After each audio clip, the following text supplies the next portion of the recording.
મહીસાગર જિલ્લા પોલીસ અત્યારે જે અભિયાન ચલાવી રહી છે એમાં અમારી સ્પષ્ટ સૂચના છે તમામ લોકોને કે 18 વર્ષ પહેલા કોઈના લગ્ન કરવા પણ નહીં ને લગ્નની વાત પણ ના કરવી.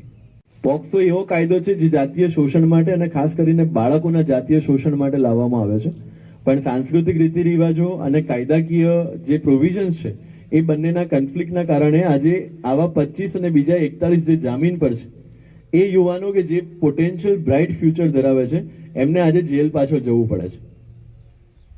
એટલે અહીંયા બેઠેલા તમામ લોકોને મારી વિનંતી છે કે જ્યારે ભણવાનો સમય છે, જ્યારે કરિયર બનાવવાનો સમય છે, ત્યારે પ્લીઝ આ બધા વિષયોથી દૂર રહેજો. તમને ક્યાં એવું લાગે કે તમારા ઉપર પ્રેશર આવી રહ્યું છે, અહીંયા બેઠેલા યુવાન દરેક ગામમાં જઈને આ વસ્તુ મારા તરફથી તમામને કહેવાની છે. કોઈના ઉપર કોઈ પ્રેશર બનાવવામાં આવી રહ્યું છે તો સીધા આવીને અમારા મહિલા પોલીસ સ્ટેશન અથવા તો જિલ્લા એસપી ઓફિસ અથવા સંતરામપુર પોલીસ સ્ટેશનનો સંપર્ક કરે. ભાઈ હવે પાછી સીઝન ચાલુ થશે, જાન્યુઆરી, ફેબ્રુઆરી, માર્ચ, એપ્રિલ, હોળી ધૂળેટી. આ સિઝનમાં કોઈ પણ પ્રકારે આ પ્રકારની પ્રવૃત્તિ નહીં ચલાવી લેવામાં આવે. તમારામાંથી જે લોકો જે ગામમાં છે એ ગામમાં જઈને મહીસાગર જિલ્લા પોલીસ તરફથી આ સંદેશ બધા જ યુવાનો અને યુવતીઓને આપજો.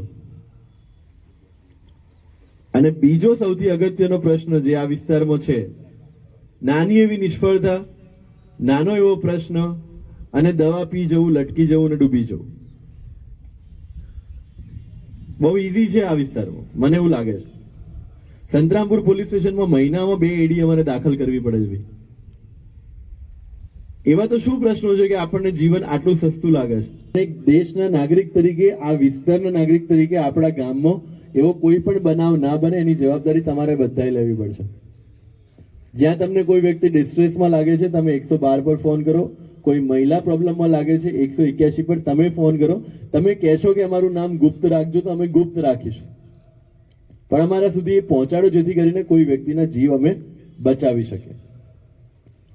આ પોલીસની નોકરી જે છે એ નોકરીની સાથે એની પાછળ શબ્દ લાગે છે સેવા, પોલીસ સેવા. તમે બધા જ્યારે પોલીસની નોકરી માટે તૈયારી કરી રહ્યા છો, એમાં આવવા માટે મહેનત કરી રહ્યા છો, ત્યારે મેં મારી સ્પીચમાં પહેલા પણ એક કીધું છે અને ફરીથી કહું છું કે અહીંની એક્ઝામ તો જે છે એ તમારી પ્રિપેરેશન ચેક કરે છે, પણ ઉપરવાળો જે છે એ તમારું ઇન્ટેન્શન ચેક કરે છે.